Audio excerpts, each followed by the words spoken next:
Bismillahirrahmanirrahim. Assalamualaikum warahmatullahi wabarakatuh. Apa khabar semua? Khabar baik, Sir. Baik. Daniel, kita berhenti dekat mana minggu lepas? BOP. Current BOP account. Current account Okay. Thank you.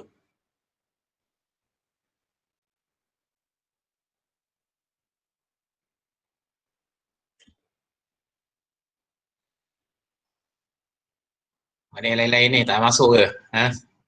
Oh, 37, 36.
Kita tunggu sebentar.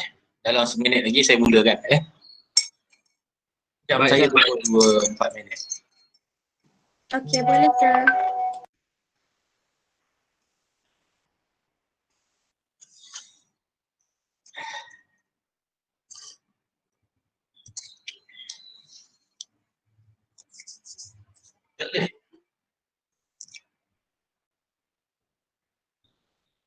Kat Kota Baru hujan ke tidak? Pasir Mas hujan. Pasir Mas hujan? Yap. Masih tak berhenti lagi? Baru je berhenti. Baru berhenti 2-3 hari ni hujan lebat lah. Takut banjir Tu.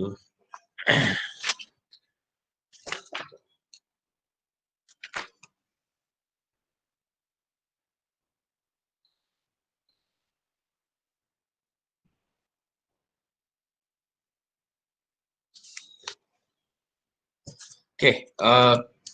Bismillahirrahmanirrahim. Assalamualaikum warahmatullahi wabarakatuh dan selamat petang pada semua pelajar kelas 5D dan 5E. Sebelum kita mulakan kelas kita, kita baca doa untuk memberkati kelas kita supaya ilmunya dapat kita titip dalam hati. Bismillahirrahmanirrahim. Rabbi syahri sadri wa yassir amri wahlul 'uqdatam min lisani yafqahu qawli. Allahumma aftah alaina hikmataka wanshur alaina min qaza'i rahmatika ya arhamar rahimin. Okey apa khabar semua? Okey, apa khabar? Okey, Sihat. So ingat baru nak pergi KB tapi kalau hujan ni takut juga tak boleh nak balik ada jalan terputus Okey, so untuk assignment jangan lupa project paper hantar sebelum pukul 12.30 malam paling lewat adalah pukul 11.59 sebelum tengah malam.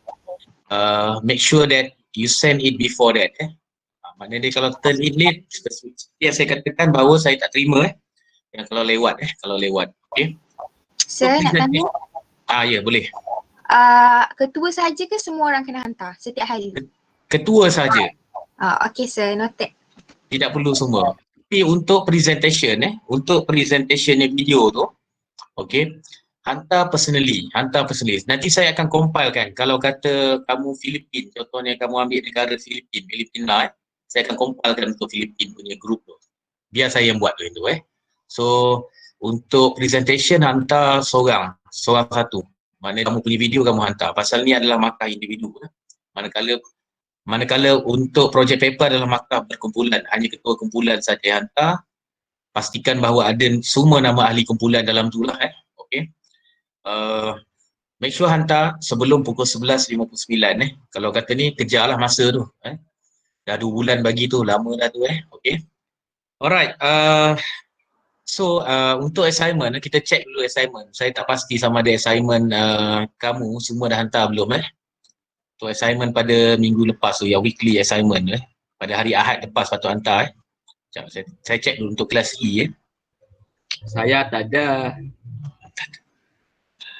Okey, semua hantar untuk kelas E.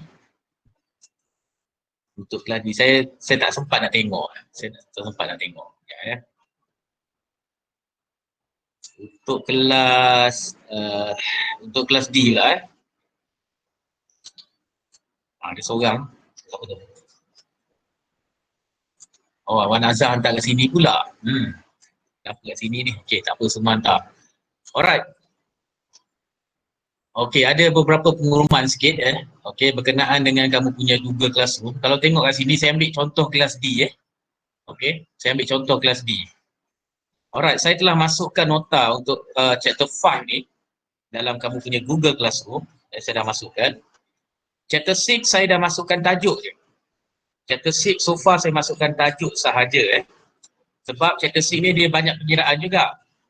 Jadi saya akan ajar dulu baru saya masukkan nota. Manakala chapter 7 and 8 saya dah masukkan, siap-siap dengar rakaman dengar rakaman audio. Ni dua-dua chapter ni pendek saja. Kalau kita tengok dia punya nota dia memang pendek saja memang pendek saja. So kalau kita tengok kat sini pun, kalau chapter 7 ni dia pendek saja So nanti dengar baca dengar baca okey. Alright, hujan balik hujan balik. Okey, untuk kelas E pun saya dah masukkan saya dah masukkan nota sampai chapter 8 tu. Alright. Pada minggu lepas ketika lecture kelas, kita telah berhenti pada balance of payment imbangan pembayaran imbangan pembayaran. Jadi kita tengok nota yang saya letakkan untuk imbangan pembayaran imbangan pembayaran. Ni apa yang saya letak dekat kamu punya Google Classroom. Apa yang saya letak dalam Google Classroom kamu yang lebih tersusun yang lebih tersusun Alright. Jadi kalau kita tengok sini, saya recap balik supaya siapa yang tak masuk minggu lepas ataupun yang ada minggu lepas tapi tak faham lagi, saya recap balik. Saya ulang balik sekejap, saya bagi ringkasan sampai kita berhenti. Okay. Alright, BOP adalah kesinambungan daripada chapter 4 iaitu imbangan pembayaran. Dalam bahasa Melayu ni imbangan pembayaran. So, apakah maksud dia adalah double entry bookkeeping system. Double entry bookkeeping system adalah di mana ada debit dan juga ada kredit. Ada duit masuk dan juga duit keluar. So di dalam BOP kita terbalik ingat remember. Betul BOP adalah berbeza Betul BOP adalah berbeza. Kalau kita tengok sini, saya nak ulang balik. Okey. Jika kita daripada perspektif customer, selalunya apabila kita masukkan duit, okey, di dalam akaun kita didebitkan, manakala untuk mengeluarkan duit di dalam akaun kita dikreditkan. Tapi BOP ni dibuat oleh Bank Negara Malaysia atau dibuat oleh bank, iaitu bank negara di mana negara tersebut berada lah. Kalau contoh Amerika, Bank Negara Amerika yang buat. Kalau kata Brazil, Bank Negara Brazil yang buat.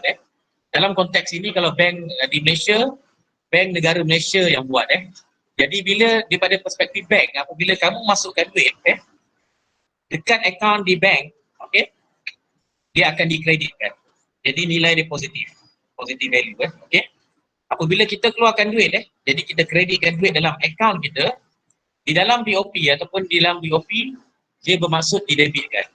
Dia terbalik dia punya asas untuk pemahaman sebelum kita tengok dia punya akaun tu, yang ini kena faham dulu. Debit dan juga kredit. Debit bermaksud keluar, kredit bermaksud masuk okey. That is why saya bagikan kat kamu tu yang minggu lepas tu untuk current account kalau kamu tengok dekat sini, okay. Untuk current account semasa tu, apabila kita mengeksport duit dikreditkan. Duit dikreditkan maknanya nilai dia positif. Bila kita jual, kita akan dapat bayaran. Duit akan masuk. Jadi, that is why dia positif. Right. Kat sini dia punya ni lah, duit masuk adalah positif, duit keluar adalah negatif. Bila kita import, kita beli, kita akan bayar. Jadi duit keluar, jadi nilai dia tolak ataupun dinegatifkan ataupun nilai dia menjadi berkurangan. Jadi ini adalah what is meant by BOP ni. So kat sini kalau kita nak baca, okay, sebanyak 1,288.7 bilion dikreditkan ke dalam akaun BOP. Manakala untuk import pula sebanyak 1,934.6 didebitkan.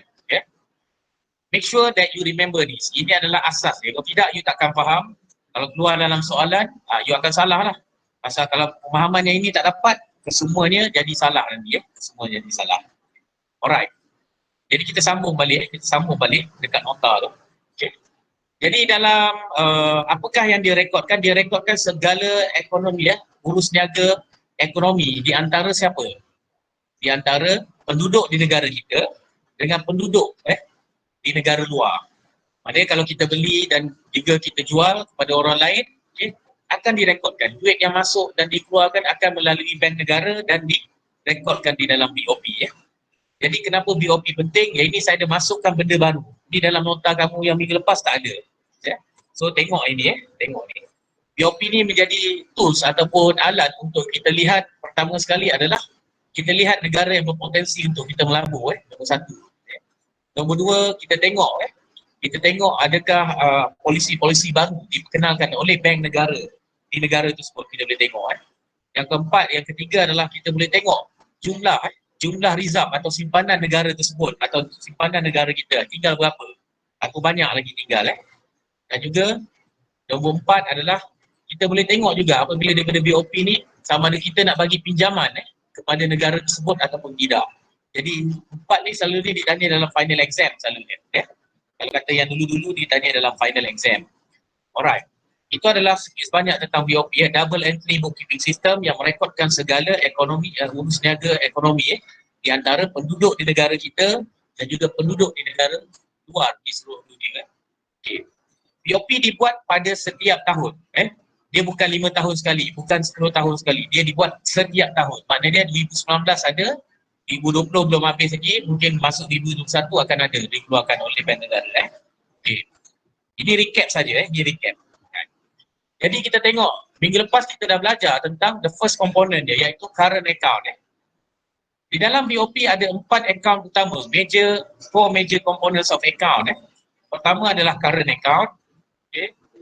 Yang kedua adalah capital account. Ada 4. Yang ketiga adalah official reserve account, akaun simpanan rasmi negara ataupun akaun reserve negara. Berapa banyak emas kita ada, berapa banyak mata wang kita ada. Dan nombor 4 adalah akaun kesilapan dan kesisihan. Ini adalah 4. Jadi pada minggu lepas kita telah belajar keempat-empat akaun ini. Keempat-empat akaun ini. Saya recap balik apakah empat-empat akaun itu. Alright. Di dalam BOP, di dalam current account ada 4 sub account. Sub account, akaun kecil yang dimasukkan di dalam akaun semasa. Pertama adalah ekspor dan import barangan. Itu tangible, barang-barang yang tangible, yang boleh dipegang, boleh dilihat. Contohnya kita jual kelapa sawit, boleh ditimbang. Kita jual getah, boleh ditimbang. Kita jual minyak, boleh diletakkan, kita boleh diukur dengan tong, berapa banyak tong kita jual. Ataupun macam-macam lagi, atau kereta kita jual berapa banyak unit. Jadi itu adalah goods ataupun barangan tangible. Dan juga import, dan juga berapa banyak kita import daripada negara lain. Itu sub account yang pertama. Okey. Kalau kita tengok di sini, untuk mendapatkan baki untuk akaun goods and product ni, kita pertama yang saya katakan minggu lepas adalah kita mesti tambahkan. Kita mesti tambahkan. Kita mesti tambahkan kedua-dua nilai ini, iaitu ekspor berapa dan import ni berapa, baru kita akan dapat balance dia untuk sub account goods ataupun produk ini. Di sini apabila kita tambah, kita dapati bahawa nilai ni adalah negatif 645.9 bilion. Untuk negara US pada 2010, apabila ada perkataan balance di sini, dekat angka, sebelah angka tu kita kena nyatakan, kita kena nyatakan sendiri sama ada dia adalah defisit ataupun surplus. Defisit bermaksud pengurangan ataupun surplus adalah penambahan. Kalau kata kita tengok kat sini, okey, ekspor dan import barangan untuk negara US ni mengalami defisit ataupun di mana maksud dia adalah di mana import dia untuk barangan lebih banyak berbanding dengan ekspor dia. Mana dia rakyat negara dia lebih banyak beli berbanding dengan jual. Negara ni banyak ekspor hanya 1288.7 bilion saja. Manakala import dia banyak berbanding dengan ekspor.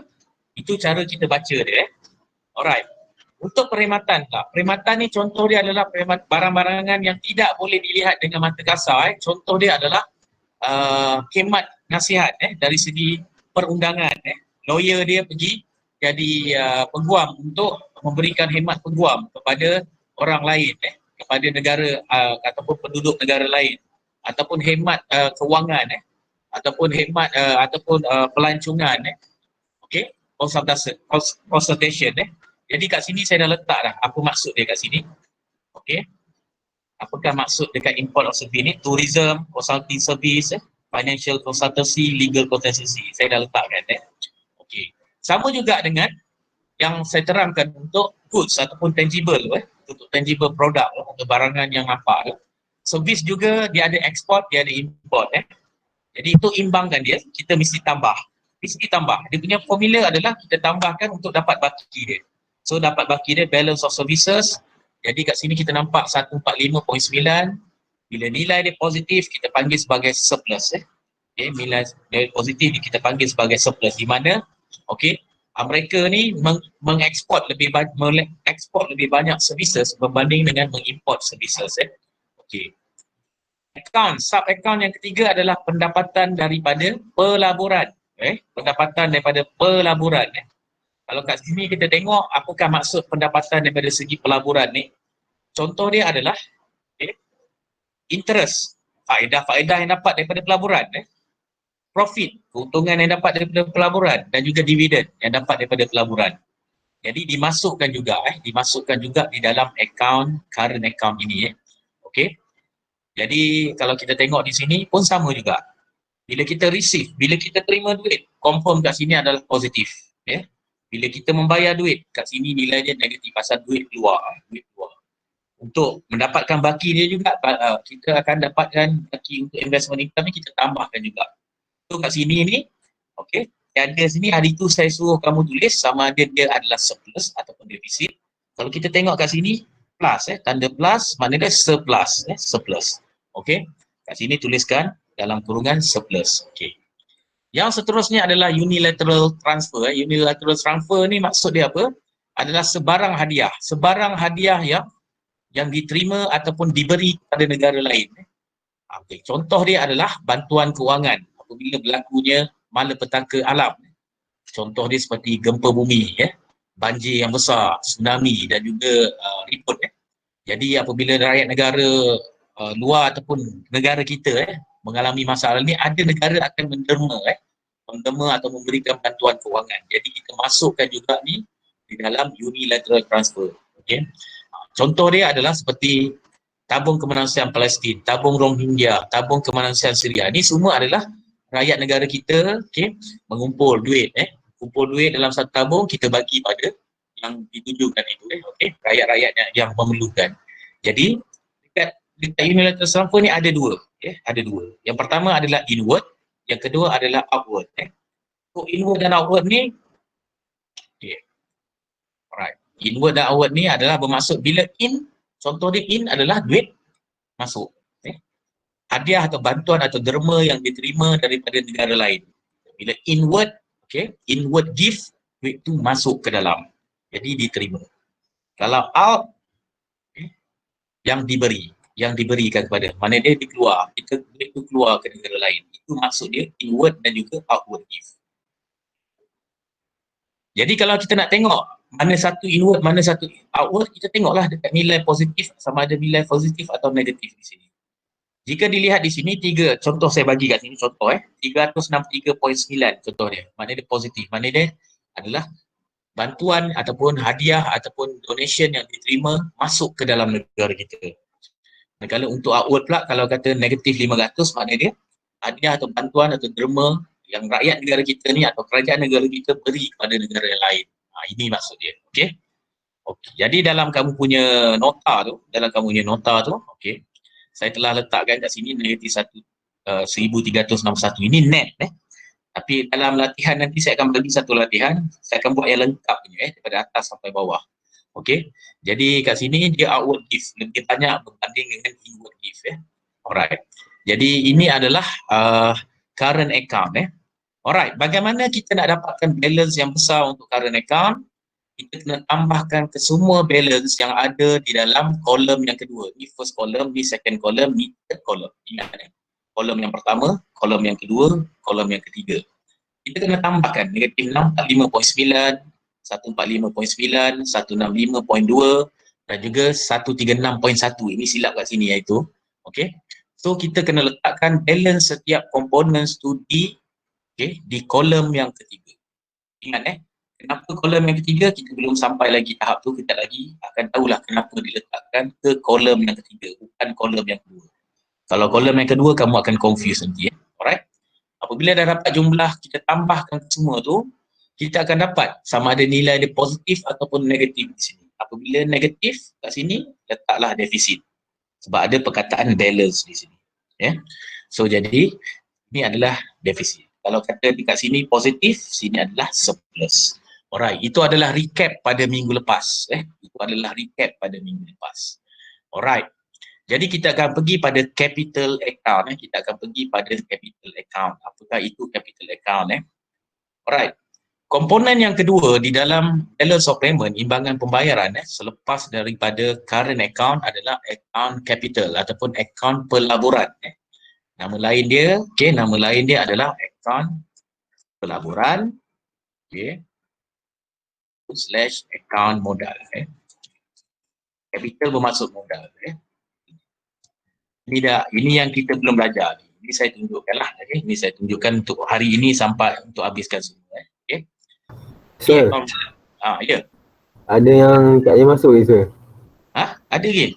Ada lagi. Saya tak approve. Bunyi lagi? Ada lagi. Okey. Ada lagi tak? Tak ada dah. Okey. Kadang dia tak bunyi sebab saya dekat skrin saya ni, dia tak tunjuk lah itu lah pasal dia tunjuk yang apa yang dekat skrin saya. Saya tak perasan lah. Alright. Apakah account capital account? Account capital ni adalah account yang merekodkan sebarang urus niaga, sebarang urus niaga pelaburan, sebarang urus niaga pelaburan dua benda. Banyak lagi tak masuk ni, lambat masuk Sekejap. Sebab apa dipanggil account pelaburan? Jika kita lihat, dia merekodkan tiga benda. Kalau kamu recap balik, waktu chapter 1, international investment. Apakah international investment? Dia terbagi kepada FDI dan juga PFI. Dia terbagi pada FDI dan juga PFI untuk capital, untuk international investment. Jadi dalam capital account dia hanya merekodkan tentang pelaburan, tentang apa-apa pelaburan yang masuk ataupun keluar. Capital account ni dia merekodkan apa-apa pelaburan ataupun orang masuk melabur, keluar ataupun masuk ataupun keluar pelaburan daripada negara kita ke negara lain ataupun daripada negara lain ke negara kita. Okey. Sekejap.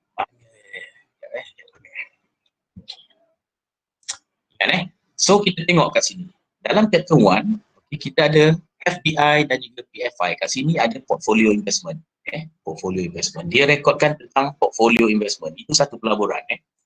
Seterusnya, dia rekodkan yang ini pula long term portfolio investment. Pun rekodkan pelaburan. Kat sini pun dia rekodkan FDI. Ni salin. Sila salin. Ni sambung daripada nota kamu minggu lepas lah. Sambung balik. Tak boleh tengok saja. Kena ni. Kena ni. Saya dah pindahkan yang itu kepada yang ini yang daripada yang nota yang minggu lepas tu saya pindahkan kepada yang ini kepada yang ini. Right, sambung. Jadi dia merekodkan pelaburan. Mana ada 3 sub-account di dalam capital account. Ada 3 account kecil. Satu yang merekodkan tentang short term portfolio. Kalau ingat lagi dalam chapter 1, portfolio investment adalah sebarang pelaburan dari segi intangible. Macam saham. Saham kita beli, tapi kita tak nampak dia secara fizikal. Kita hanya nampak nombor, kita tak pegang saham tu. Alright? Okay, itu adalah short term portfolio investment. Jangka pendek dan juga jangka panjang. Jangka panjang. Kalau kita tengok FDI pula, kalau kita ingat lagi yang saya katakan, FDI adalah pelaburan dari segi tangible ataupun fizikal. Kita bina kilang, kita nampak, kita boleh pijak, kita boleh pegang tanah tu. Jadi dia adalah tangible. Jadi beza antara portfolio investment dan FDI dah clear. Cuma kat sini ada satu lagi term, short term portfolio investment. Short term portfolio investment adalah pelaburan dari segi saham ataupun dari segi bond yang tempoh matangnya kurang daripada setahun. Maknanya boleh ditebus ataupun boleh diniagakan dalam tempoh setahun. Maknanya beli pada bulan Januari, jual pada bulan Jun. Contoh, itu short term portfolio investment. Beli saham pada bulan Januari 2020, kita jual pada bulan Jun. Jadi akan dimasukkan di dalam account ini. Alright. Manakala long term pula, long term portfolio investment pula adalah barang pelaburan dari segi saham ataupun bond di mana tempoh matang dia selepas setahun. Maknanya kalau kita beli Januari 2020, kita jual mungkin Januari 2025. Itu akan masuk di dalam long term. Itu beza antara short term and long term portfolio investment. Jadi untuk tahun 2020, untuk tahun 2020 2010 dalam table ini 2010, mereka mencatatkan kita tengok sini balance on short term portfolio investment, catatkan defisit makna dia negatif 295.2 bilion. Makna dia rakyat negara Amerika ni lebih banyak membeli saham-saham yang terdapat di bursa saham di seluruh dunia ni, lebih banyak berbanding dengan dia orang negara-negara lain melabur short term portfolio di negara dia. Jadi kat sini kita nampak negatif 295.2. Mana dia rakyat mereka membeli saham di bursa saham Tokyo, bursa saham London, bursa saham Eropah. Jadi nilai ni lebih banyak mereka melabur keluar. Jadi duitnya keluar. Apabila ada perkataan balance di sini, jadi kita kena tulis kat sini sama ada defisit ataupun tidak. Ingat bila ada perkataan balance, sama juga macam current account. Apabila ada perkataan balance, kita kena tulis sama ada dia mengalami defisit atau dia mengalami surplus. Alright. Jadi dia dah rekodkan yang pertama. Account yang pertama mengalami defisit. Maknanya pelaburan short term portfolio ni lebih banyak. Lebih banyak dibuat keluar. Untuk rakyat negara dia lebih banyak melabur di luar. Untuk long term portfolio pula yang lebih daripada setahun, tempoh matang ataupun jualan dia ataupun urus niaga dia lebih setahun. Dia simpan setahun and then lebih daripada setahun tu, barulah dijual. Jadi kita nampak di sini apabila new investment in US, maksudnya new investment in US, negara-negara lain melabur untuk long term portfolio di Amerika ni banyak, positif 813.5 bilion. 5 bilion. Banyak orang melabur long term portfolio, beli bond, beli saham tapi dia tak jual. Dia tak jual. Dalam tempoh setahun dia tak jual, dia simpan. Manakala US investment pula in other countries, untuk long term portfolio ni hanya negatif 147.2. Duit keluar ni hanya 147.2 bilion. Jadi macam mana nak dapatkan balance? Macam current account juga. Kita tambahkan jumlah ini. Kita tambahkan jumlah ini, kita dapat nilai dia positif 66.3. Jadi jika ada perkataan balance di sini, you need to do. Alright. Mungkin ada yang akan keliru. Kenapa kat sini tak letak surplus, sir? Kenapa kat sini tak letak defisit? Ini hanya menunjukkan duit masuk. Ini hanya menunjukkan duit keluar. Apabila kita nak tahu sama ada kita perlu letak surplus ataupun balance, surplus atau defisit, kita tengok sama ada tak perkataan balance di sini. Jika ada perkataan balance di sini, kita letaklah kat sini sama ada surplus atau defisit. Tapi jika tak ada kat sini macam ni, Ini hanyalah kredit, ini hanyalah kredit debit of money sahaja. Duit masuk dan duit keluar sahaja. Okey? Alright. Kita dah dapat. Jadi saya merahkan kat sini. Ya. Okey. Itu dua pelaburan, iaitu portfolio investment, short term dan juga long term. Jadi account capital ni hanya rekodkan tentang pelaburan saja, dia tak rekod benda yang lain. Jadi yang ketiga, FDI, foreign direct investment, pelaburan dari segi fizikal, pembinaan kilang baru dari ke luar negara ataupun daripada luar negara masuk ke dalam US. Kalau kita tengok ni, new FDI in US maksudnya orang-orang di negara lain, syarikat-syarikat antarabangsa negara lain melabur di US, membina kilang, dia membawa masuk 236.2 bilion pelaburan masuk pada tahun 2010 ni. So, duit masuk kat sini tak ada balance, jadi kita tak letak surplus kat sini. Kita hanya letakkan nilai dia adalah dikreditkan 236.2. Manakala mereka membuat pelaburan US Foreign FDI, maknanya dia membuat pelaburan di luar negara sebanyak 351.4 bilion. Jadi duitnya keluar, dia melabur keluar. Alright. Jadi untuk dapatkan balance on FDI ni sama juga, kita kena tambahkan. Bila kita tambahkan, kita dapatlah rupanya mereka mengalami defisit. Maknanya mereka lebih banyak melabur keluar berbanding dengan pelaburan masuk ke dalam. Maknanya syarikat-syarikat mereka ni banyak melabur keluar. Itu maklumat yang kita dapat daripada BOP. Okay? Alright. Saya merahkan. Okay, saya merahkan. Merah tu bukan maksud dia negatif ataupun positif. Alright. So, seperti mana current account kita ada first column di sini, second column di sini, third column di sini. Setiap balance dekat major components mesti diletakkan di kolom yang ketiga. Jadi untuk dapat balance on capital account, salah satu komponen dalam BOP ni, kita letakkan dia punya nilai itu dekat kolom yang ketiga. Macam mana nak dapatkan? Macam biasa. Kita kena ingat bahawa kita kena tambahkan setiap balance ni. Tambahkan yang ini. Awak akan dapat nilai 255.9. 255.9. Mana dia account pelaburan US mengalami surplus. Mengalami surplus ataupun mana dia lebih banyak. Mereka sebenarnya lebih banyak melabur, mereka sebenarnya lebih banyak menerima pelaburan berbanding dengan melabur keluar. Itu dia punya kesimpulan semua. Jadi letakkan di kolom yang ketiga. Alright. Kenapa kolom yang ketiga? Ada sebabnya nanti.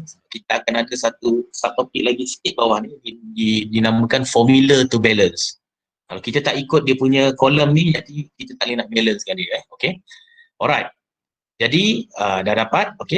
Jadi kat sini apabila ada perkataan balance, saya katakan tadi, kita kena letakkan sama ada dia surplus ataupun defisit kat sini. Mesti letak. Sebab ni akan ada lagi satu. Akan ada lagi kenapa sebab kita letak. Ada sebab dia kita letak. Alright, saya akan menyatakan sebab tu nantilah bila dah sampai kejap lagi ni, saya akan nyatakan sebab. Alright.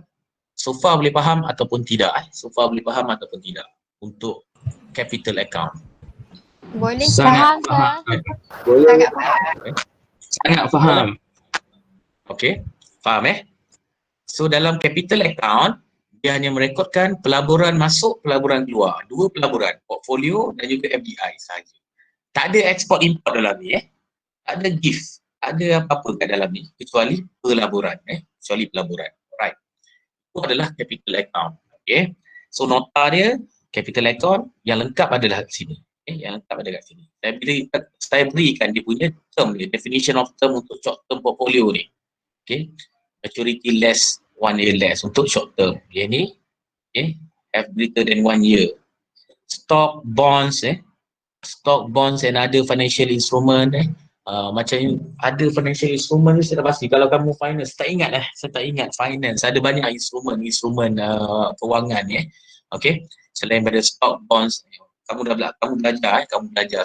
Saya tak ingat apakah lagi yang lain tu. Tapi kalau letak stock and bonds, itulah dia punya portfolio investment lah. Benda yang kita nak nampak dengan atau boleh pegang dengan mata kasar. Alright. Jadi apakah komponen yang ketiga?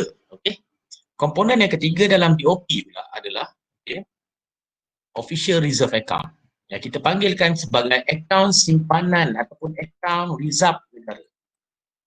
Simpanan. Reserve tu bermaksud simpanan. Macam kamu main bola, reserve. Reserve. Apa yang maksud reserve? Adalah simpanan, pemain simpanan. So jangan jangan confuse dengan maksud reserve tu. Okay. Jangan account reverse, account reserve. Reserve, simpanan ataupun reserve. Kalau nama dia dimelayukan, asal putih itu dimelayukan, reserve. Account simpanan atau reserve rasmi negara. Reserve rasmi negara. Okay. Itu maksud dia. Jadi, account ni, dia tak ada merekodkan apa-apa, dia hanya merekodkan berapa duit yang negara tu ada. Berapa duit simpanan yang negara tu ada. Okay. Okay. Sebab tu BOP ni penting kalau kita nak tengok negara tu dah bankrupt atau tidak. Kita kena tengok BOP yang dikeluarkan oleh bank negara tu pada tahun yang dah keluar tu, pada tahun yang terakhir, latest sekali. Kalau kata kita duk bankrupt, kita kena tengok result kita tu ada berapa. Ada berapa. Jadi kita tengok definition dulu. Official reserve account ni merekodkan tentang apa? Holding, atau holding ni bermaksud pemegangan ataupun pegangan. Merekodkan pegangan. Reserve rasmi sebuah negara tu termasuk apa? Untuk account reserve ni sama ada berapa banyak emas yang kita simpan, negara kita ada. Emas ni dia tidak akan susut nilai, tidak akan susut nilai. Dia sentiasa bertambah nilai. Turun harga naik tu akan tambah juga ke mana pun. Walaupun dia turun sikit tapi naik dia banyak, macam sekarang emas dekat berapa ratus okey, mungkin mencecah 350. Siapa nak beli gelang emas tu, dia beli gelang emas tu sekarang walaupun mahal tapi 350 mungkin lagi naik. 350. 350 kan sekarang kan hari ni lah. Mungkin nanti korang nak beli yang kecil tu kan dah 1000 lebih 1000 lebih, gelang lipan ke gelang skot tawar kan lagi mahal okey, itu simpanan emas mana dia jongkong emas yang negara kita ada berapa banyak, mana dia dapat jongkong ni, mana dia bila ada duit dapat daripada ekspor mungkin beli emas negara beli emas simpan dalam bentuk jongkong okey. Yang kedua adalah simpanan kita dari segi convertible currency. Convertible currency ni adalah major world currencies. Kita tak simpan mata wang Bangladesh, kita tak simpan mata wang Nepal, kita simpan mata wang yang tinggi nilai. US dollar, seperti pound sterling, seperti euro, seperti yuan, seperti yen. Jadi mana kita dapat ni? Daripada bayaran ekspor kita simpan. Jadi jadi dia menjadi komoditi yang berharga lah sebenarnya mata wang ni mata wang asing ni asal. Selalunya simpanan ni kita pakai jika kita terdesak. Sama juga macam negara. Jika kita ada masalah ekonomi atau terdesak, kita boleh keluarkan daripada akaun reserve rasmi ni. Kat mana simpan semua ni? Simpan kat bank negara tu lah. Kalau siapa yang pernah pergi melawat rombongan pergi bank negara ni sebenarnya dia ada apa? Kawasan tapak peti besi yang besar okey, disimpan. Alright. Selain daripada itu, simpanan negara itu terdiri daripada SDR. SDR ni kalau kamu recall balik adalah deposit yang kita buat dekat IMF tu. Kota yang kita simpan. Mana dia nak jadi ahli IMF yang dalam chapter 4 kita kena buka account dengan letakkan cagaran emas, letakkan cagaran duit dalam IMF. Jadi itu pun kita jadikan simpanan. Itu pun kita jadikan kita kira tu sebagai simpanan negara. Alright. So itu adalah benda-benda yang menjadi official reserve account negara, setiap negara tersebut. Alright. Okay, kita tengok pada kita punya ni, okey. Bila dia komponen utama di komponen yang ketiga Alright. Kita patah balik, sambung balik kamu punya nota itu, okey. Sambung balik kamu punya nota, sambung dekat situ. Right. So bila kita bawah balance of capital account tadi kita dah dapat kita dah dapat sini. So 255.9 tadi yang saya berhenti tadi, right. So nombor 3, komponen nombor 3 ni dia ada di kolom yang ketiga. Nilai negatif 1.8. Tuliskan nilai negatif 1.8. Salin negatif 1.8.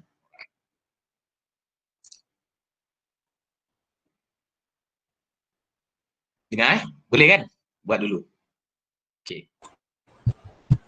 Yes, sir. Yeah. Alright, jangan salah anggap Jangan salah anggap bahawa simpanan US ni 1.8 bilion, bukan. Bukan. Untuk BOP yang lengkap, contoh dia, untuk BOP yang lengkap, selalunya kalau kita dapat akses BOP yang lengkap, selalunya dia akan tulis macam ini, okey. Dia akan tulis macam ini. Sekejap saya buatkan. Tak payah tulis yang ini. Saya nak tunjukkan contoh dia supaya kamu faham. Kalau BOP yang betul-betul lengkap, iaitu official reserve, saya tulis dulu. Saya tulis dulu. Dia akan ada, okey, official reserve account. Dia sama juga. Dia akan ada dekat kolom yang kedua. Okey, dia akan ada contoh dia plus. Makna dia plus, contoh dia kan 2309.3.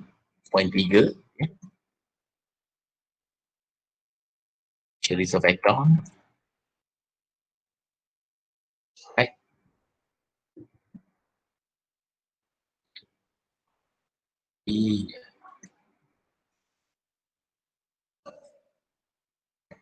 Sorry, dia akan tuliskan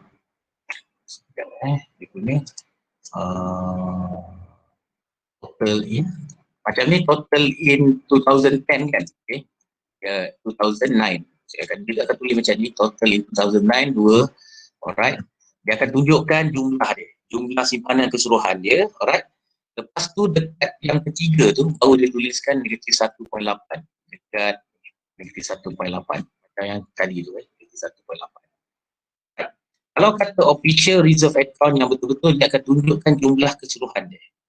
Jumlah keseluruhan dia adalah 2399.3 pada tahun 2009. Jadi pada tahun 2010 dia akan tunjuk nilai yang ini, negatif 1.8. Ditunjukkan hanya penurunan atau penambahan sahaja.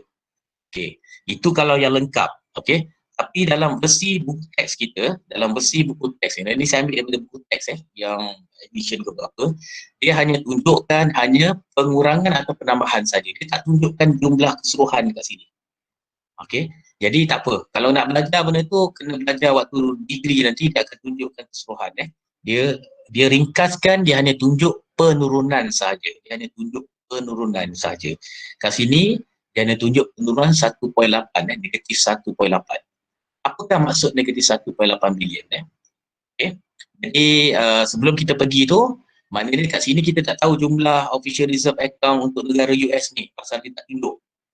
Sepatutnya kalau yang lengkap dia akan tunjuklah jumlah tu. Kita hanya kira yang ini saja, sama ada turun ataupun naik. Jadi saya akan terangkan yang inilah. Okey, saya akan terangkan yang ini. Alright. So kat sini negatif 1.8. Maksud dia negatif 1.8, maksud dia di sini adalah, tuliskan di sini, there is a decrease of 1.8 billion US dollar of US reserve in 2010. Okey, berlakunya penurunan sebanyak 1.8 bilion US dollar dalam simpanan rasmi kerajaan Amerika pada 2010. Tuliskan maksud ini, Tuliskan maksud ini dulu. Okey, bila nilai dia negatif, okey, cara kita nak baca dia adalah berlakunya penurunan untuk nilai yang disebutkan ni. Oh, macam ni 1.8. Tak banyaklah, kurang ni kalau kata dia ada 2.3 trilion. 2.3 trilion. Untuk maklumat kamu, Malaysia, kita punya simpanan ada 1.8 trilion. Bukan bilion, 1.8 trilion. Maknanya negara kita ni well managed sebenarnya. Ekonomi dia masih lagi boleh bertahan. Kita 1.8 bilion. Kalau dalam yang dikeluarkan untuk official reserve account ni, yang tak lengkap ataupun versi ringkas, dia hanya tunjukkan penurunan ataupun penambahan. Saya jangkakan pada 2020 ni mungkin berlaku penurunan pasal kita banyak pakai duit pasal COVID kan. Okey. Alright. So tuliskan ini Alright. Untuk test kamu ataupun exercise ujian kamu alright. Kalau kata di official reserve account, kalau nilai, kita ambillah contoh kat sini Kalau kamu dapat nilai dia kat sini negatif 40.3, so kita tuliskan there is a decrease of USD 40.3 billion of US reserve. Okay, contoh ni lah Kalau nilai dia positif, kalau nilai dia positif lah, ini dia punya bacaan ni sama juga, cuma kita tukar perkataan decrease kepada increase. So ini penting. Pasal dalam soalan, kalau saya bagi soalan nanti, saya akan tunjukkan, kamu akan kira BOP tu. And then kamu kena terjemahkan beberapa perkara antaranya apakah maksud dekat balance ni, setiap balance ni apakah maksud dia. Dan satu lagi contoh dia apakah maksud dekat official reserve account ni, apakah maksud yang 1/8 tadi. Inilah maksud dia. Kita kena terjemahkan dengan ayat ni lah. Jangan letak decrease or increase saja. Kena buat ayat yang penuh. Kena buat ayat yang penuh berdasarkan tahun yang diberikan BOP tu. Macam contoh ni, contoh saja 2019 saya letakkan untuk kelas A, B and C tu, saya bagi contoh. Okay. So kalau positif maknanya dia is increase, maknanya dia ada penambahan 40.3 bilion dari segi emas, mata wang asing di dalam simpanan negara. Yang lebih bagus adalah penambahan lah, bukannya pengurangan. Kalau kita jadi CEO MNC mana-mana, apabila kita nak melabur, kita nak melabur ke negara Amerika contohnya, kita akan tengok lah, dia ada duit lagi tak? Dia ada duit lah, ataupun dia boleh bayar tak kita, ataupun dia, jadi kita boleh tengok dekat reserve dia. Okey, berapa banyak dia turun, berapa banyak dia naik, berapa simpanan dia. Jadi kita akan boleh tengok setiap negara tu punya simpanan, sama ada berapa simpanan dia, berapa penurunan dia, ataupun berapa penambahan dia. Ini kita letakkan dekat, kita letakkan dekat, seperti mana saya katakan, major components letak dekat kolom yang ketiga, kolom yang ketiga. So far boleh faham apakah itu official reserve account? Okey, Boleh, faham Sir. Boleh, Sir. Boleh. So saya tak akan bagikan versi yang payah lah untuk kamu. Versi yang payah ni untuk degree master level ke atas lah. Dia memang kena, kalau dapat BOP dia memang kena analyse dengan betul-betul lah. Analisis Ni direct dibagi sama ada turun atau naik saja kat sini itu komponen yang ketiga. Komponen yang keempat kita panggil sebagai errors and omission account. Errors and omission account. Account kesilapan dan sisihan. Account kesilapan dan sisihan. Kenapa dibuat yang keempat ini? Kenapa ada account? Ada account kesilapan dan kesisihan. Dan sisihan. Alright. Jika tiada komponen yang keempat ini, account BOP ni tidak boleh diimbangkan. That is why mereka, bank negara meletakkan satu item besar dipanggil akaun kesilapan dan kesisihan. Akaun kesilapan dan kesisihan. Nanti saya cerita sebab apa. Kalau tak ada yang ini, kita tak boleh nak balancekan akaun BOP secara keseluruhan dia. Pasal apa? Alright. Errors and omission ni, kalau kata waktu saya belajar dulu, saya panggil sebagai akaun was-was ataupun curiga. Akaun was-was ataupun curiga. Kerana ada urus niaga yang tidak dilaporkan pada bank negara. Tidak dilaporkan secara rasmi kepada bank negara, tak tahu nak letak ke item mana. Contoh bila bank negara duit masuk. Bila bank negara tengok dekat current account, dia bukanlah export service, import of service ataupun dia bukanlah export of service. Dia bukanlah ekspor produk, dia bukanlah pendapatan dari pelaburan, dia bukan mana-mana pun, bukanlah hadiah pun. Duit tu tiba-tiba masuk ke dalam negara tanpa dinyatakan punca dia ataupun apakah urus niaga rasmi dia. Contoh kat sini kalau kita ekspor getah, kita beritahu, ni untuk bayaran yang diterima untuk ekspor getah kita. Tapi yang ini tak tahu, tiba-tiba duit ada masuk. Begitu juga dengan duit keluar. Bila duit keluar tidak dilaporkan oleh bank negara, tiba-tiba duit 1 bilion keluar. Tapi bila tengok tak ada. Ada satu pun nak melabur pun dekat capital account pun dia tidak dinyatakan dalam capital account, dia tidak dinyatakan untuk melabur, untuk tujuan pelaburan. Jadi dia dipanggil sebagai account was-was atau punca.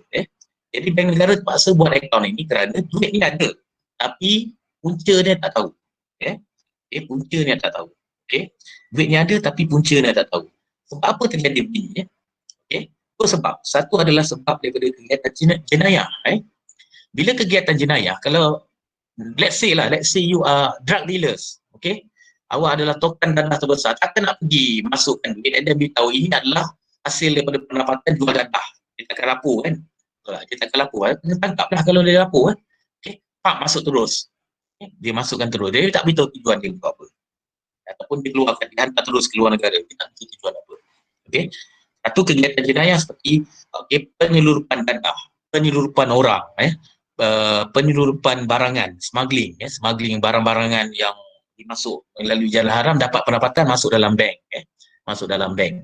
Okey, ataupun money laundering ataupun cuci wang, macam yang baru-baru ni yang ditangkap, cuci wang apa semua tu. Ni macam ni lah. Tiba-tiba jadi kaya. Bila tanya punca apa, tak tahu. Ataupun tidak ragu-ragu ataupun was-was. Tidak dia punya jawapannya tidak solid. Jadi apa hal benda-benda ataupun duit yang ada di dalam yang ini yang tidak ada di dalam current account pun di dalam capital account, tidak dinyatakan tujuannya untuk dua-dua akaun yang atas tu, yang nombor 1 dan nombor 2, bank negara akan masukkan di dalam akaun yang dicurigai. Okey? Kalau tidak dia tak akan balance, pasal duit dah ada cuma tak tahu tujuannya. Jadi dia letakkan dalam akaun errors and omission, errors and omission. Jadi penerangan dia, yang inilah penerangan ni untuk errors and omission ni. Itu yang pertama, itu yang pertama. Disebabkan oleh kegiatan jenayah. Ini illegal. Illegal. Yang kedua adalah disebabkan oleh laporan yang tidak diberikan hasil daripada urus niaga di akaun modal ataupun akaun pelaburan.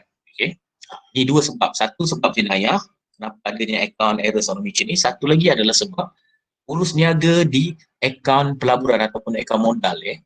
Apabila kita berjual saham, contohnya apabila kita berjual saham ataupun kita instrumen yang lain lah, benda-benda yang terlibat dalam pelaburan ni, kadang-kadang tidak dilaporkan kerana pertama volumenya banyak. Volume dia banyak. Hari ni pukul pagi beli, tengah hari jual. Ataupun pukul 2 beli balik, yang lain jual beli. Itu seorang. Jadi bila volume dia banyak, paperwork dia banyak nak buat. Nak lapor pada bank negara, paperwork banyak. Jadi remiser ataupun broker-broker saham ni mungkin tidak melaporkan perkara tersebut kepada bank negara. Itu masuk atas alasan, sebenarnya kita jual ataupun kita beli. Duit itu keluar pasal kita beli. Duit itu masuk pasal kita jual. Jadi dia tak lapor pada bank negara pasal banyak kerja. Jadi dia tak laporkan. Jadi bila tak laporkan, bank negara akan anggap itu macam duit yang tidak betul lah ataupun dicurigalah duit itu. Walaupun duit itu duit yang halal, ini disebabkan oleh tidak dilaporkan pada bank negara, dia akan masuk pada errors and omission account ni. Kalau ia jadi remiser pun, kalau kata dah lah banyak, you kena trade and then you kena bagi laporan setiap hari dengan nilai yang banyak, dengan mungkin ada 10 paperwork sehari. Kalau contoh 360 hari dah berapa ribu kan, itu baru seorang. Kalau kata yang ramai lagi ramai. Jadi itu sebab kenapanya errors and omission terjadi. Sebab jenayah, pendapatan daripada sumber jenayah. Yang kedua adalah kerana urus niaga capital account yang tidak direkod ataupun tidak dilaporkan pada bank negara disebabkan volume dia yang tinggi, dan dia punya jumlah dia yang tinggi, banyak kali penemuan, jadi tidak dilaporkan, banyak paperwork. Itulah kenapa errors and omission account ni kena ada dalam BOP. Faham? Boleh? Itu Faham, secara awal Sangat dia faham. secara awal dia lah. Jadi tak terang lagi apa tak terang lagi maksud 216.8 ni. Kita kena faham tak nilai dia. Kenapa dia tak letakkan kat sini surplus ataupun defisit, pasal tak ada perkataan balance di sini. Jadi maknanya kita kena terjemahkan dengan yang lain lah. Maknanya dia terjemahkan dengan ayat lah. Maknanya kat sini kita tak boleh nyatakan dia surplus ataupun defisit pasal tak ada perkataan balance kat sini. Jadi kita tengok 216.8, positif 216.8. Alright. Maksud dia kat situ tuliskan, maksud 216.8 dekat nota tu. 216.8. Alright. There is 216.8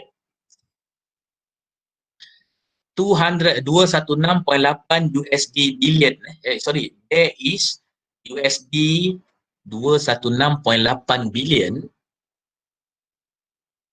There is 216.8 billion money in ataupun slashkan ataupun palangkan enter ataupun masuk slashkan enter US enter US in 2010, in 2010,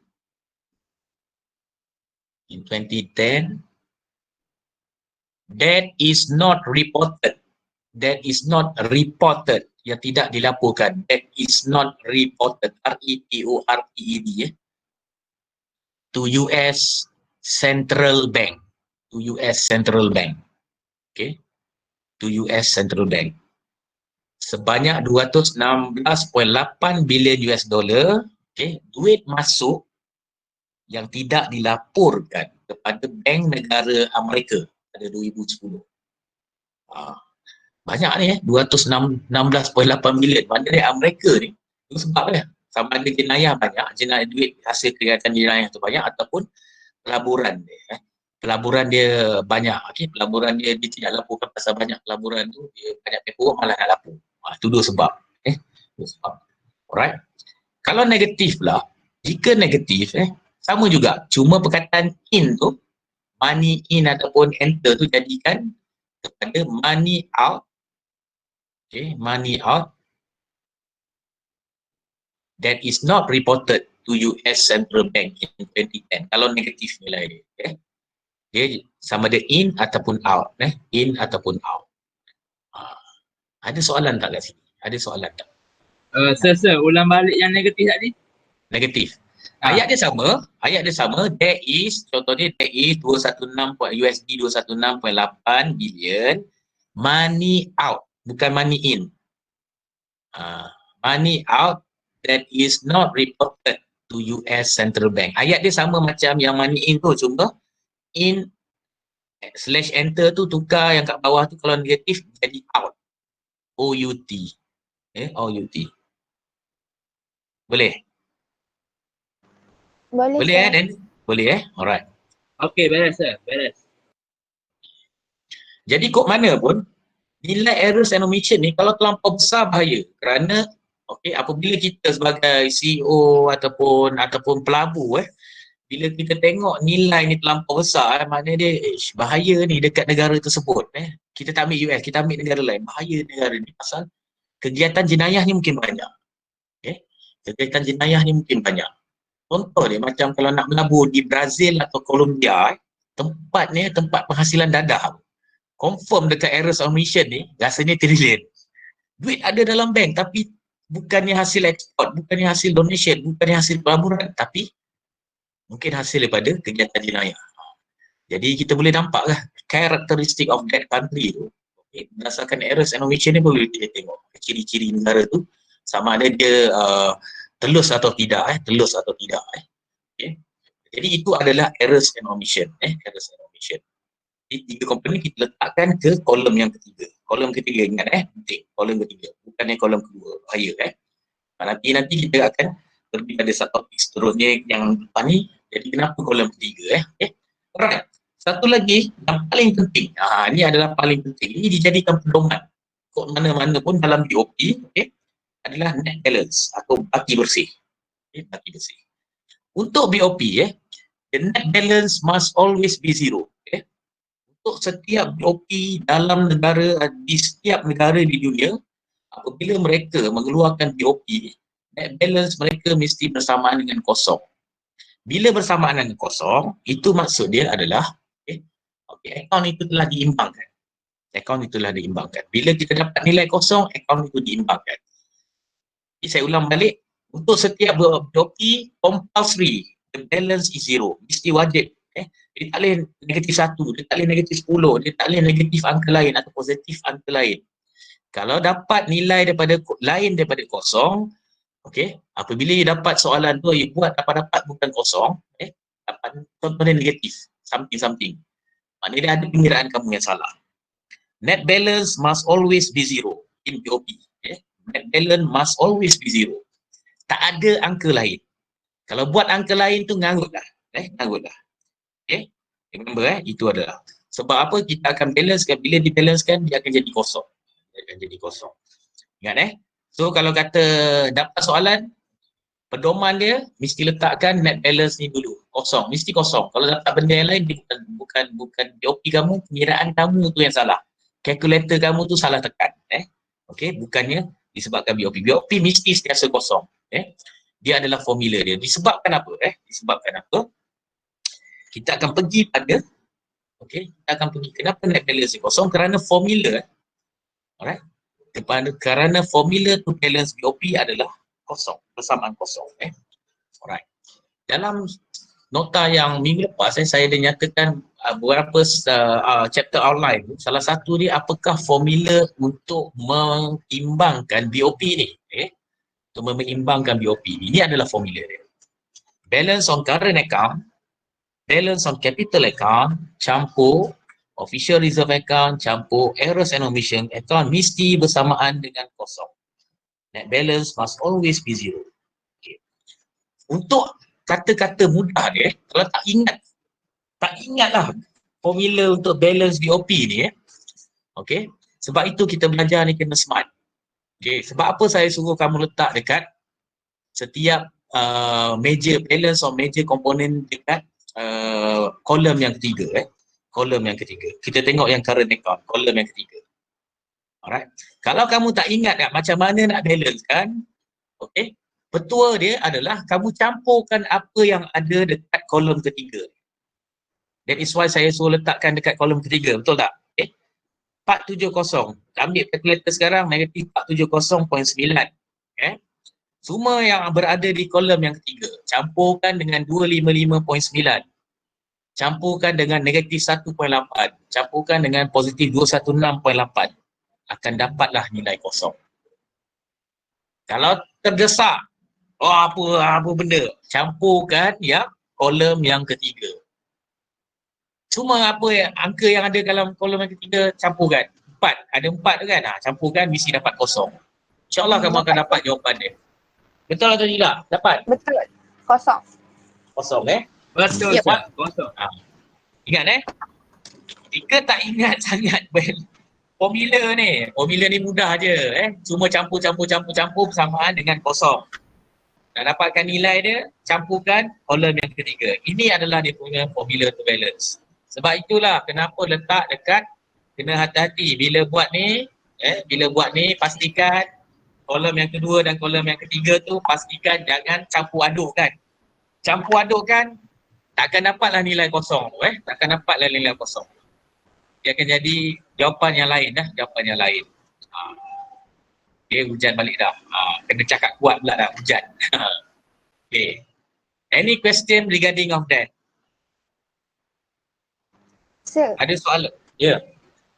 sama lah kan kalau kat error and omission tu, contohnya orang yang terlibat trading ataupun forex semua tu, impersonal. So diorang punya pendapatan kan diorang tak record kan. So diorang punya duit semua tu akan kira under errors and omission lah kan sir? Yes, sebab dia tidak direportkan.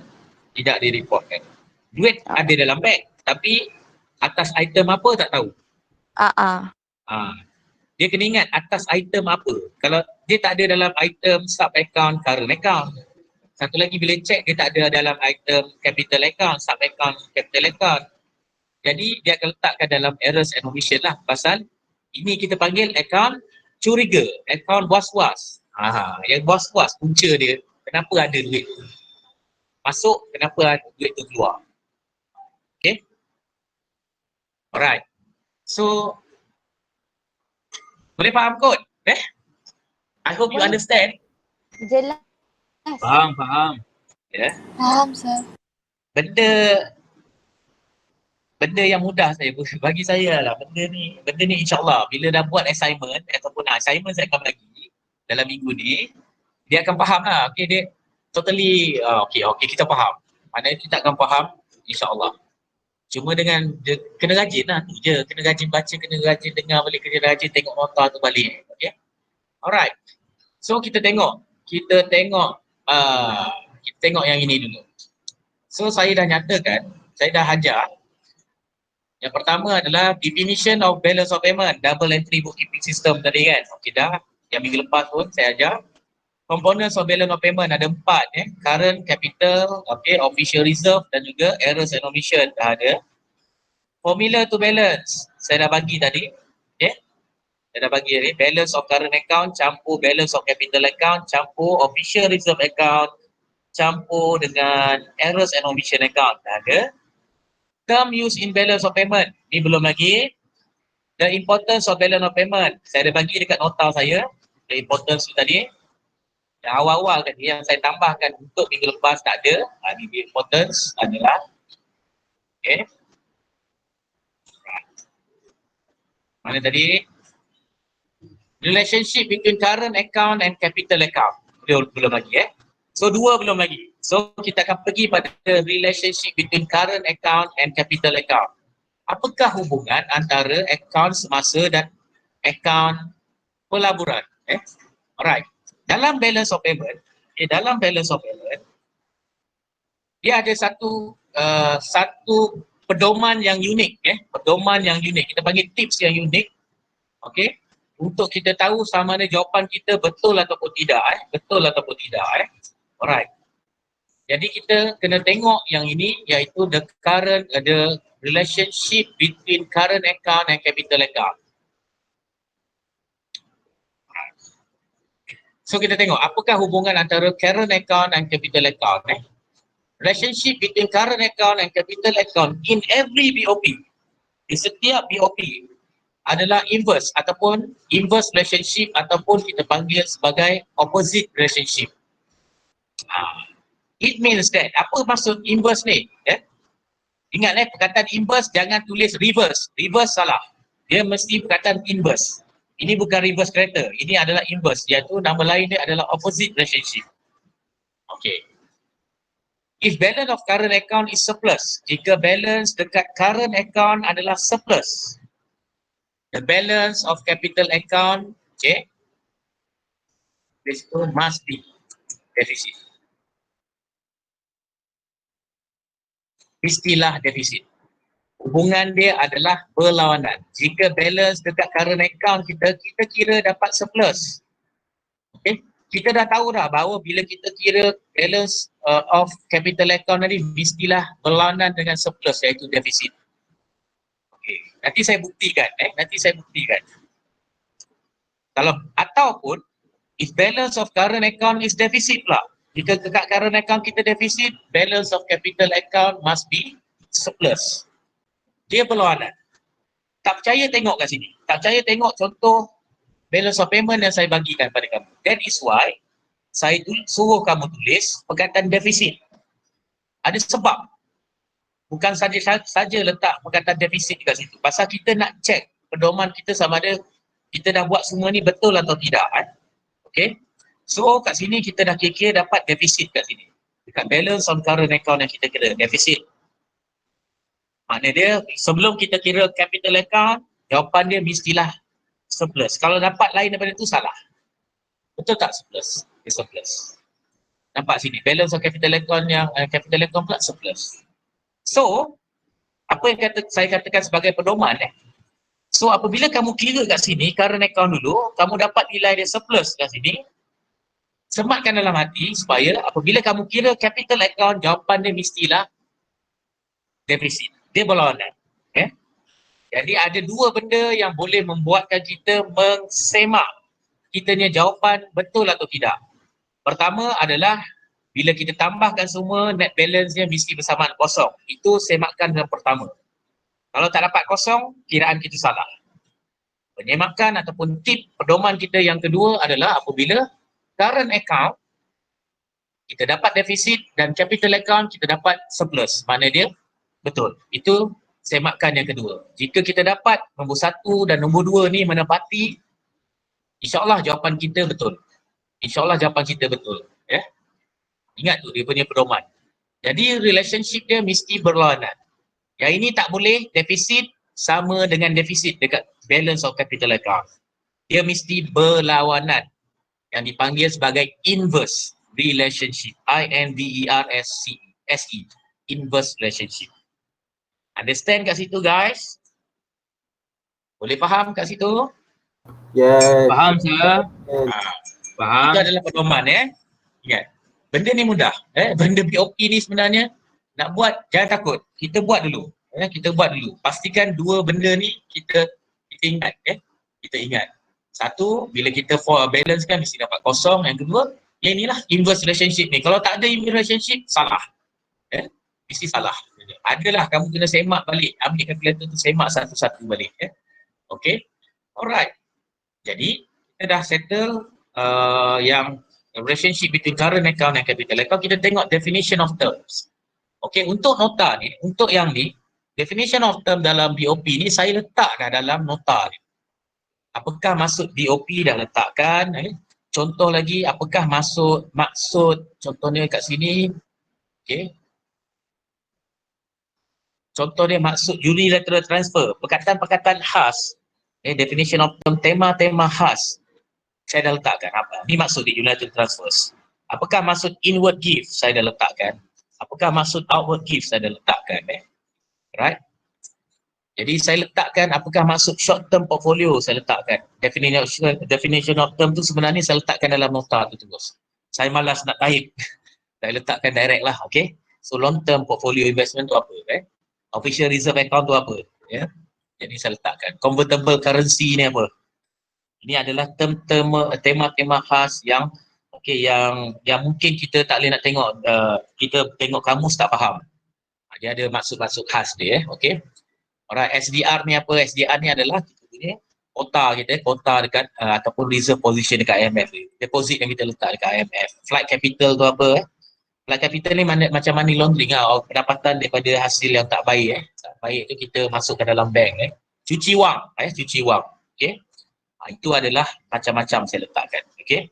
Jadi secara kesimpulannya, okay, saya telah cover ke semua dia. Daripada 1, 2, 3, saya dah cover 3 subtopik yang ada di dalam chapter ini. So baca elok-elok. Kenapa saya fokus pada 4, 5 dan 6? Pasal dia teknikal, dia banyak kiraan. Chapter 6 ni lagilah kita nak buat pengiraan chapter 6 tadi iaitu foreign exchange dan juga international monetary institution. International financial institution. Jadi ada kiraan. Jadi pada next class nanti kita akan belajar tentang pengiraan. Dia ada 3 ni, 4, 5 dan 6 ni. 4, 5 dan 6 ni memang dia agak teknikal lah. Kamu sikit. Okay. I hope you understand what I'm trying to say to you, apa yang saya bagi pada kamu. InsyaAllah kalau kita dengar baik-baik, kita dengar sekali, kita baca nota, insyaAllah faham. Jangan tak dengar. Subjek yang mengira ataupun topik yang mengira ni kena tengok apa yang saya buat. Banyak petua yang saya bagi tu, ingatkan. Okay. Alright.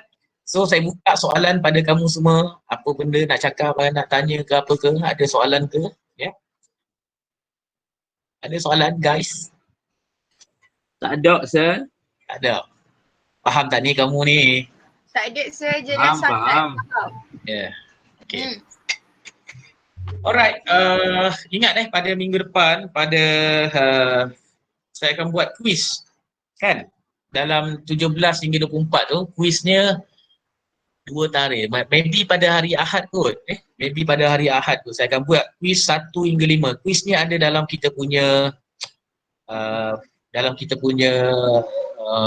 spesifikasi ujian. Spesifikasi ujian ada Ni markah rasmi, markah yang rasmi. Jadi kalau ni dia tak ada retake apa-apa, dia tak ada requiz balik ke tak ada. Kalau tak masuk lah, tak adalah markah tu Jadi sila study chapter 1 hingga 5 yang ini. Jadi format dia, tengoklah format dia adalah true false satu, multiple choice dan juga pengiraan lah. Okay, kita buat. No essay. Tak ada essay. Alhamdulillah. Tak ada essay Okay, essay hanya ada waktu test, final assessment test test yang dibuat okay. Jadi alhamdulillah, selalunya true false dengan ABCD dengan pengiraan lah budak banyak salah sebenarnya Betul sir.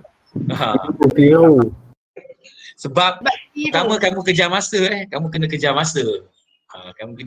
Jadi tak ada, kena buat study kamu kena study cepat kena study cepat. Jangan waktu tu lah nak tengok nota, waktu tu lah nak jawab okay.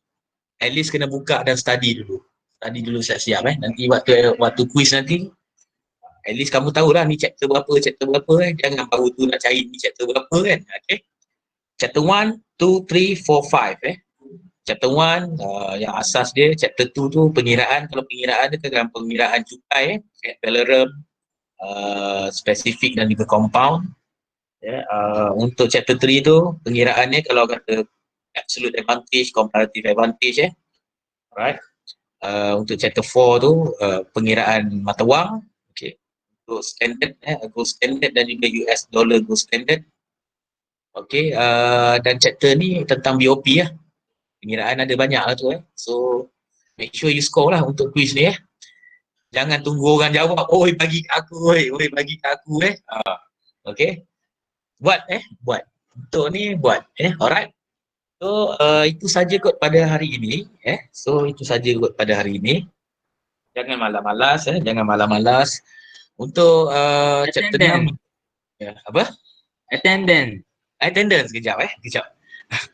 Alright, untuk chapter 7 dan 8 yang saya letakkan dekat kamu punya Google Classroom tu, buka-buka dengar lah apa yang saya cakap Itu chapter yang pendek saya. Bila chapter pendek ni saya buat rakaman je. Saya buat rakaman, dia mudah saja nak faham. Okay. Masuk pada chapter 9, dia payah balik lah, bukan payah lah. Dia esei bersifat payah, kita panggil. Soalan yang masuk esei tapi bukan bersifat payah. Dia ada mode of entry brownfield investment, greenfield investment Okay. Dia ada international franchising, international ni. Lepas tu kita ada lagi chapter 10, chapter 11. Kita ada 11 chapter. 11 chapter. Jadi insyaAllah bulan 1 habis. Sebelum kamu habis bulan 1 insyaAllah boleh habis. Bulan 2 tu boleh study lah sebelum kita punya final assessment Okay. So far ada apa-apa lagi nak ditanyakan guys?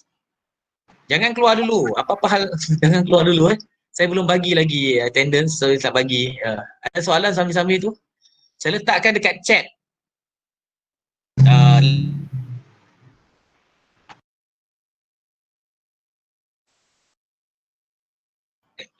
Shorten. Kejap. Denny ada soalan? Lain tu? Tak ada sir. Ada. Yang lain-lain tu senyap. Ini tidak ada lah nak tanya. Tak ada sir.